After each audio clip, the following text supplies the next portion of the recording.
was a really good one, Adanté. It was one that had him really have unsupervised probation for over 6 months. So I think that's a pretty good deal. But here's the thing I want to comment on. As you mentioned, he was very emotional on the stand.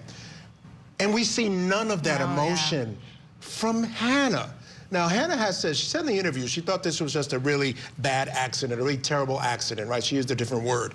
But at the end of the day, she thought it was an accident. She's not showing any emotion at all. And I think that would help her because as we watch David Halls, we know he made mistakes. He admits to making mistakes, but we feel for him in some way. I don't think people are feeling for this defendant.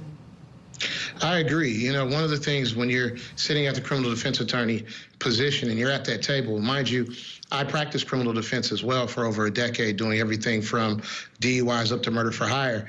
I always told my clients that when you're at the table and you're in court, you're on the stand whether you're being examined or not.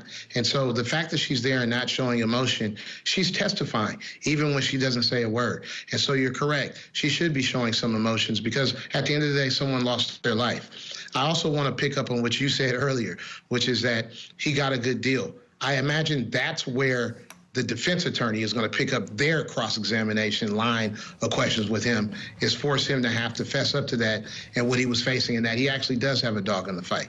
And I would suggest that throughout this trial, the defense attorney, I think, has done a really masterful job in cross-examination to bring out the chaos of the set, all the things that I think they can try to argue are interceding things, meaning that she shouldn't be found, that reckless behavior, involuntary manslaughter. Do you think the defense stands a chance?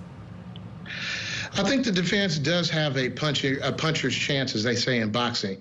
You know, I don't think there's we have to still see how the rest of the testimony comes out, but the elements and the circumstances and the evidence is being laid for which should be very moving. I don't know if it's a winning closing argument that, hey, you need to take this into consideration. This is a woman who was doing the best she could under circumstances that were beyond her control. And I think that also they will weave in the kernel that this last witness just made, which is saying, look, this was a chaotic set, and I haven't seen things done this way.